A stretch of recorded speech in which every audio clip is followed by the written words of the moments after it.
అందరికీ నమస్కారం. ఈరోజు కథ ప్రేమించే మనసు. రచన డాక్టర్ తాళ్ళూరి లక్ష్మి గారు. ఇంకా స్టోరీలోకి వెళ్ళిపోదామా? మా ఆయనకి నేనంటే ఎంత ప్రేమో, ఎంత ఖరీదైన వస్తువైనా ఇట్లా చెప్పగానే అట్లా కొనుక్కొచ్చేస్తారు. పోయిన నెలలో మా పెళ్లి రోజున ఈ డైమండ్ నెక్లెస్ కానుకగా కొనిచ్చారు. ఎంతో గర్వంగా చెబుతుంది పల్లవి. మా ఆయన కూడా డిటోనే. ఎలాంటి కోరిక కోరినా ఏమాత్రం జాప్యం చేయకుండా తీర్చేస్తారు. పోయినేడు వేసవిలో డార్జిలింగ్ చూడాలని ఉందని అన్నానో లేదో వెంటనే టికెట్ బుక్ చేసి తీసుకెళ్లి చూపెట్టారు అని గొప్పగా చెప్పింది గీత. మనమందరం ఎంతో అదృష్టవంతులమే. అందరికీ ఎంతగానో ప్రేమిస్తూ మన కోరికలు వెంటనే తీర్చేసే భర్తలు దొరికారు. మా ఆయన కూడా నేను కోరితే కొండ మీద కోతినైనా తెచ్చిస్తారు. వాళ్లకు వంత పాడింది పూర్ణిమ. వాళ్ళ మాటలు వింటున్న వైదేహి అంది, ఏమోనే, నాకింకా ఎలాంటి అనుభవం కలగలేదు. పెళ్ళే ఇంకా నెల కూడా కాలేదు కదా. అయినా మా ఆయన్ను చూస్తే మటుకు భార్యని ప్రేమగా చూసుకునే భర్తలానే కనిపిస్తున్నాడు. వాళ్ళకి కొద్ది దూరంలో సోఫాలో కూర్చుని ఏదో పుస్తకం చదువుకుంటున్న వేదవతి వాళ్ళ మాటలు వింటూ తనలో తానే నవ్వుకోసాగింది. వేదవతి వైదేహి బామ్మగారు. గత నెలలోని వైదేహికి వివాహమైంది. వివాహమయ్యాక మొదటిసారి పుట్టింటికి రాగానే ఆమె స్నేహితురాలు ముగ్గురు ఆమెను కలవడానికి వచ్చారు. వాళ్ళు నలుగురు చిన్ననాటి నుంచి కలిసి పెరిగిన స్నేహితురాలు. అందరూ కలిసి చదువుకుని ఒకరి తరువాత ఒకరు పెళ్లిళ్ళు చేసుకుని జీవితంలో స్థిరపడినవారు. వైదేహి వివాహానంతరం మరోసారి వైదేహి ఇంట్లో కలుసుకుని ముచ్చట్లు చెప్పుకోసాగారు. తమ మాటలకు వేదవతి నవ్వుకోవడం గమనించిన వైదేహి ఆవిడ దగ్గరకు వచ్చి, బామ్మా, ఎందుకు నీలో నువ్వే నవ్వుకుంటున్నావు? మా మాటల్లో ఏమైనా తప్పులున్నాయా అని ప్రశ్నించింది. దానికి వేదవతి, ఏమీ లేదే, ఏదో గుర్తుకొచ్చి నవ్వొచ్చింది అంతే అంది. కాదు బామ్మ, ఏదో ఉంది, నువ్వు అలా ఊరికే నవ్వుకోవు అంది వైదేహి. ఆమె స్నేహితురాలు కూడా వైదేహికి వంతపాడారు విషయమేమిటో చెప్పమని. వాళ్ళంతగా బలవంత పెడుతుంటే వేదవతికి చెప్పక తప్పలేదు తన మనసులో మాటను.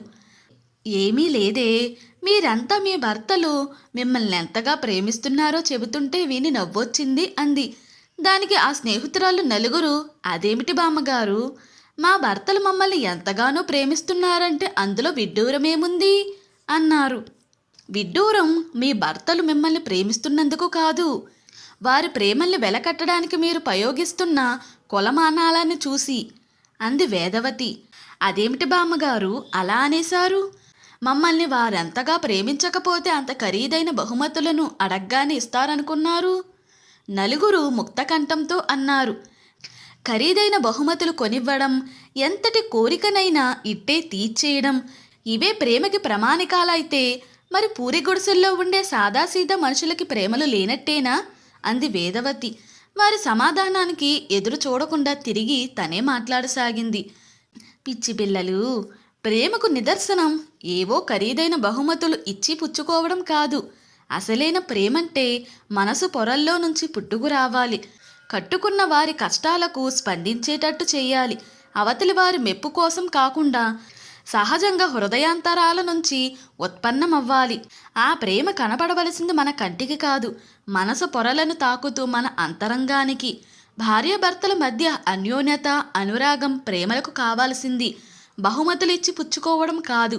ఒకరినొకరు అర్థం చేసుకుని ఒకరి కష్టసుఖాలలో మరొకరు పాలు పంచుకోవడం. ఆవిడ మాటలకు స్నేహితురాలు నలుగురు ఒకరి ముఖాలొకరు చూసుకున్నారు. ఒక్క క్షణం నిశ్శబ్దం అలుముకున్నాక వైదేహి అడిగింది, మరైతే బామ్మ, అలాంటి ఉన్నతమైన ప్రేమ నీ అనుభవంలోకి ఎప్పుడైనా వచ్చిందా? ఆ అమ్మాయి మాటలకి వేదవతి ఒక లిప్తకాలం నిశ్శబ్దంగా ఉండిపోయింది. మనసు పుటల్లో ఏ మధుర జ్ఞాపకాలు మెలిగాయో ఏమో కాని ఆవిడ మోములో ఒక ఉద్విగ్నతతో కూడిన మోదం వెల్లవిరిసింది. ఆ ఆనందం తాలూకు ఛాయలు ఆవిడ ముఖంలో ప్రస్ఫుటంగా కనిపించాయి ఆ నలుగురు స్నేహితురాళ్ళకి. తన అనుభవాలు, అనుభూతులు చెబుతూ గత స్మృతులలోకి వెళ్ళిపోయింది వేదవతి.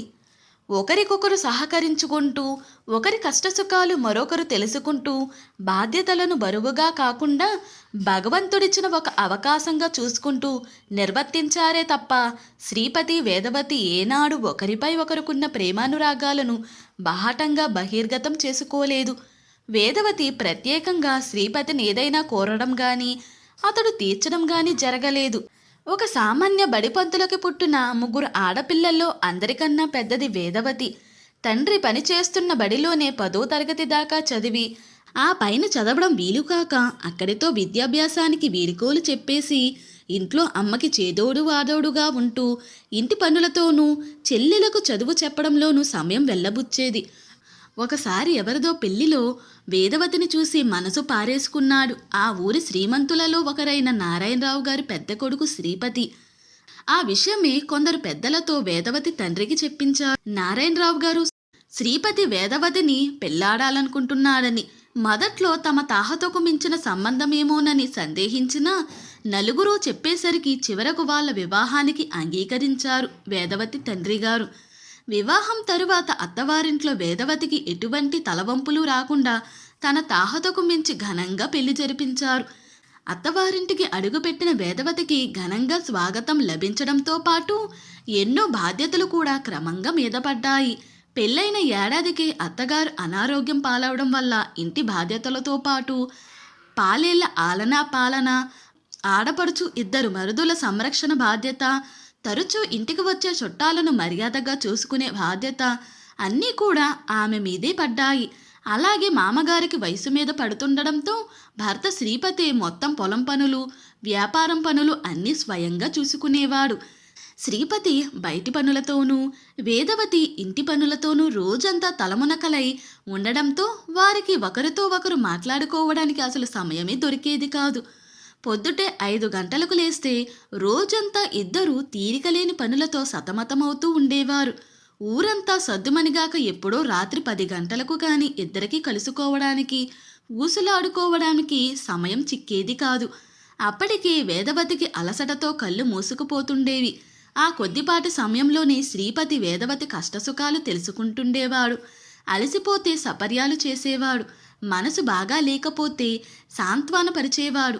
అతనితో గడిపే ఆ కొద్ది గంటలు సాంగత్యమే ఆమెకు టానిక్లా పనిచేసి మర్నాటి పొద్దుటికల్లా ఎంతటి పని భారాన్నైనా భరించగల శక్తినిచ్చేది. భర్త స్మృతితో వేదవతి తన బాధ్యతలను అందరూ మెచ్చుకునేటట్టు చక్కగా నిర్వర్తించేది. అత్తామామల అవసరాలు గమనిస్తూనే భర్త తోబుట్టువల తన పిల్లల చదువులు, సంధ్యలు, కష్టసుఖాలు చూసుకునేది. బంధుమిత్రులందరినీ ఆదరంతో అభిమానించి అతిథి సత్కారాలు ఎంతో మర్యాదగా చేసేది.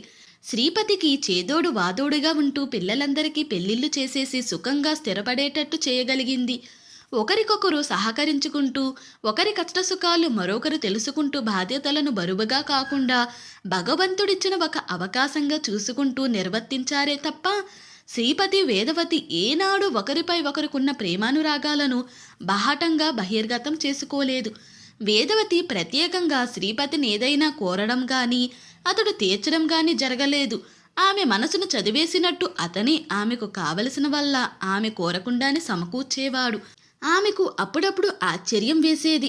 తన మనసులోని భావాలు తను చెప్పకుండానే అతనికి ఎలా తెలుస్తున్నాయా అని. పెళ్ళైన కొత్తలో శ్రీపతిని చూస్తే వేదవతికి ఇష్టం, ప్రేమల కన్నా ఒక విధమైన గౌరవంతో కూడిన భయం, బిడియం అధికంగా ఉండేవి. ఊరి పెద్దల్లో ఒకడవడం వల్ల అతని పట్ల అందరూ ఎంతో గౌరవం చూపిస్తూ వినయ విధేయతలతో మెలిగేవారు. అతను కూడా హుందాగా ఉంటూ చాలా తక్కువ ఆచితూచి మాట్లాడేవాడు. అవసరమైన దానికన్నా ఒక మాట కూడా ఎక్కువగా పలికేవాడు కాదు. ఎవరిని నొప్పించక తన పనులు చేసుకోవడం అతని ప్రత్యేకత. పెళ్ళయ్యాక వేదవతితో కూడా ఎప్పుడూ మరీ ఎక్కువగా మాట్లాడింది లేదు. పండుగలకు, పబ్బాలకు బట్టలు, ఆభరణాలు ఏవి కొని తెచ్చినా ఇంటిల్లిపాదికి సమానంగా తెచ్చేవాడు. కానీ ఏ రోజు వేదవతి పట్ల ఎటువంటి ప్రత్యేకత చూపెట్టేవాడు కాదు. అలాగని వేదవతి అవసరాలకు ఏనాడు లోటు రానియలేదు. ముఖతా ఎప్పుడూ చెప్పకపోయినా తన పట్ల అతనికున్న అవ్యాజమైన అనురాగం, ఆప్యాయత ఏకాంతంగా ఉన్నప్పుడు అతని గుండె చప్పుళ్లలో ఆమెకు నిశ్శబ్దంగా వినిపించేది. శ్రీపతికి తన మీదున్న ప్రేమ గురించి బాగా తెలిసినా కూడా ఆ ప్రేమ ఎంత గొప్పదో, అతని వ్యక్తిత్వం ఎంత ఉదాత్తమైనదో వేదవతికి మొదటిసారిగా తెలిసొచ్చింది. తన నాన్నగారికి జబ్బు చేసి సీరియస్గా ఉన్నప్పుడు పట్టణంలో ఆయన హాస్పిటల్లో ఉన్న సమయాన తల్లికి తోడుగా ఉండటం కోసం వేదవతి కూడా వెళ్ళింది. చెల్లెళ్ళిద్దరూ ఎక్కడో దూరాన ఉండడం వల్ల రాలేకపోయారు. తండ్రిని చూసుకోవడానికి పొద్దుటంతా తల్లి, రాత్రిపూట వేదవతి హాస్పిటల్లో ఉండేవారు. ఒకరోజు రాత్రి తండ్రి మంచినీళ్ళు ఇవ్వమని అడగడంతో మంచినీళ్లు తాగించి పక్కనే ఉన్న స్టూలు మీద కూర్చుంది వేదవతి. ఆయన నిద్రపోవడానికి కొద్దిసేపు ప్రయత్నించి విఫలుడై ఏదో చెప్పాలని వేదవతిని, తల్లి ఇలా దగ్గరకు రారా అని పిలిచాడు. ఏమిటి నాన్నగారు అంటూ వేదవతి ఆయన దగ్గరకు వెళ్ళింది. అమ్మా వేద, ఎన్నో రోజుల నుంచి నీకు ఒక విషయం చెబుదామనుకుంటున్నాను. అయితే ఇచ్చిన మాటకు కట్టుబడి ఇంతవరకు చెప్పలేకపోయాను. ఈ అవసాన దశలో కూడా అది బహిర్గతం చెయ్యకపోతే నా ముందు నేనే దోషిగా మిగిలిపోతాను అన్నారాయన. వేదవతి, ఏ విషయం గురించి నాన్నగారు అంది. దానికాయన, అదే నీ భర్త గురించమ్మా. మీ అందరికీ అతనొక మంచి వ్యక్తిగా మాత్రమే తెలుసు. కానీ అతని మహోన్నతమైన వ్యక్తిత్వం, మేరు పర్వతమంత గొప్పతనం, అందరినీ ప్రేమించే స్ఫటికం లాంటి స్వచ్ఛమైన మనసు గురించి నాకు తెలిసినంతగా ఎవరికీ తెలియదు. అతని గురించి నిజాలు ఇప్పటికైనా నీకు చెప్పకపోతే నన్ను నేను క్షమించుకోలేను అన్నాడు. తన గతం చెప్పడం ఆపి తన మనవరాలు, ఆమె స్నేహితురాళ్ళ వైపు చూసింది వేదవతి. భర్త తాలూకు మధుర జ్ఞాపకాల వల్ల కాబోలు ఆమె మొహం దేదీప్యమానంగా వెలిగిపోతుంది. ఆమె చెప్పిన విషయాలు నిశ్శబ్దంగా వింటూ మరో లోకంలోకి వెళ్ళిపోయిన ఆ స్నేహితురాలు నలుగురు తిరిగి ఈ లోకంలోకి రావటానికి చాలా సమయమే పట్టింది. నాకు తెలియని అంత రహస్యం విషయం ఏమిటి నాన్నగారు అని అడిగింది వేదవతి. అదేనమ్మా, నీ వివాహం గురించి. నీకు గుర్తుండే ఉంటుంది, నీ పెళ్లి ఎంతో ఘనంగా చేస్తే అందరూ ఆశ్చర్యపోయారు. ఈ బీద బడిపంతులు అంత గొప్పగా పెళ్ళెలా చేశాడా అని. ఉన్న కొద్దిపాటి పొలాన్ని టౌన్లోని షావుకారికి అమ్మేసి పెళ్లి చేశానని అందరికీ చెప్పినా అసలు నిజం అది కాదు. నీ పెళ్లి నిశ్చయమైన మర్నాడు నీ భర్త నన్ను రహస్యంగా కలిసి, మామయ్య గారు, మా పెళ్ళి మా అంతస్తుకు తగ్గట్టు జరిపించకపోతే మిమ్మల్ని అందరూ తలో మాట అంటారు. అలాగే వేదవతికి కూడా మా బంధువుల దగ్గర నుండి తగినంత ఆదరాభిమానాలు లభించకపోవచ్చు. అది నేను భరించలే. మా పెళ్లి ఖర్చులకు అవసరమైన డబ్బంతా నేనే సమకూరుస్తాను. మీరు దేనికి అవస్థ పడకుండా ఘనంగా పెళ్లి జరిపించండి. అంతేకాదు, నేను మీకు డబ్బిచ్చిన విషయం గురించి వేదవతితో సహా ఎవరికీ ఎప్పుడూ చెప్పనని నాకు మాటివ్వండి. వేదవతి కించబడితే నేను భరించలేను. దయచేసి ఈ విషయం పరమ గోప్యంగా ఉంచండి అన్నాడు. నేను, అదేమిటి బాబు, పెళ్లికి నువ్వు డబ్బివ్వడమేమిటి అంటే అతను ఒకటే మాట అన్నాడు. మామయ్య గారు, ఈ రోజు నుండి నన్ను అల్లుడిగా కాక మీ కొడుకుగా అనుకోండి. మీ కొడుకే సహాయం చేస్తానంటే మీరు వద్దంటారా? చెప్పినట్టుగానే ఆ మరునాడే నీ పెళ్లికి అవసరమైన డబ్బంతా సమకూర్చాడు. వేదవతి కళ్ళల్లో చిప్పిల్లుతున్న కన్నీరు చూస్తూ తిరిగి ఆయనే అన్నాడు.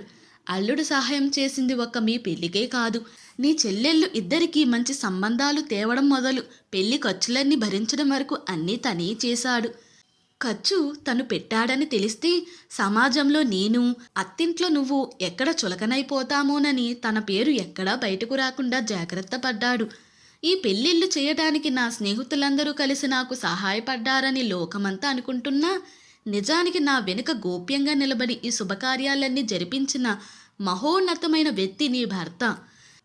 ఈ విషయాలన్నీ నీ భర్త వద్దన్నా కూడా నీకెందుకు చెబుతున్నానంటే, అంత గొప్ప వ్యక్తిత్వం ఉన్న నీ భర్తని ఎటువంటి పరిస్థితులలోనూ నువ్వు అలక్ష్యం చేయటం కానీ కించపరచడం కానీ జరగకూడదని, అతనికి ఇవ్వవలసిన గౌరవాన్ని ప్రేమానురాగాలను మనసారా ఇవ్వాలని, అతను మన కుటుంబానికి చేసిన సహాయం ఉపకారం ఎవరితోనైనా చెప్పుకోకపోతే రోజు రోజుకు కృతజ్ఞతతో నా హృదయ భారం ఎక్కువైపోతుంది. అందుకే ఈరోజు ఈ విషయాలన్నీ నీతో పంచుకుంటున్నాను. బహుశా నాకు ఒక కొడుకున్నా కూడా నీ భర్త కన్నా ఎక్కువగా చేసి ఉండేవాడు కాదనిపిస్తుంది.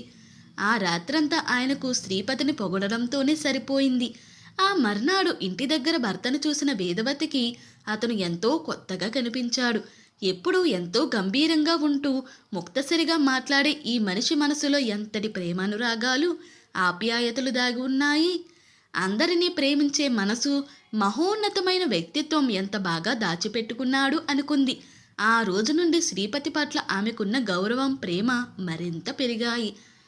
తన గతం చెప్పడం ఆపి తన మనవరాలు, ఆమె స్నేహితురాళ్ళ వైపు చూసింది వేదవతి.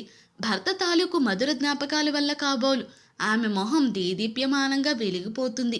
ఆమె చెప్పిన విషయాలు నిశ్శబ్దంగా వింటూ మరో లోకంలోకి వెళ్ళిపోయిన ఆ స్నేహితురాలు నలుగురు తిరిగి ఈ లోకంలోనికి రావడానికి చాలా సమయమే పట్టింది. అందరికన్నా ముందుగా వైదేహి తేరుకుంది. బామ్మా అంటూ వేదవతిని పెనవేసుకుని, ఎంత గొప్పగా ఆర్తంగా ఉంది బామ్మ నీ గతం అంది. తిరిగి తనే అడిగింది, అయితే బామ్మ, తాతయ్య దగ్గర ఈ ప్రస్తావన ఎప్పుడైనా తెచ్చావా? దానికి వేదవతి తల అడ్డంగా తిప్పుతూ, "ఉహుం, ఈ విషయం గురించి మీ తాతయ్య గారి దగ్గర ఎప్పుడూ ప్రస్తావించలేదు అంది. అదేమిటి బామ్మగారు, అలా ఎందుకు చేశారు? స్నేహితురాళ్ళు నలుగురు ముక్తకంఠంతో ప్రశ్నించారు వేదవతిని. దానికి వేదవతి, అమ్మాయిలు, జీవితంలో లభ్యమైన కొన్ని మధుర స్మృతులను మనసులోనే దాచుకోవాలే తప్ప బహిర్గతం చెయ్యకూడదు. అప్పుడే ఆ మధురిమను మనసారా ఆస్వాదించగలుగుతాము, జీవితాంతం దాచుకుని అనుభవించగలుగుతాము అంది.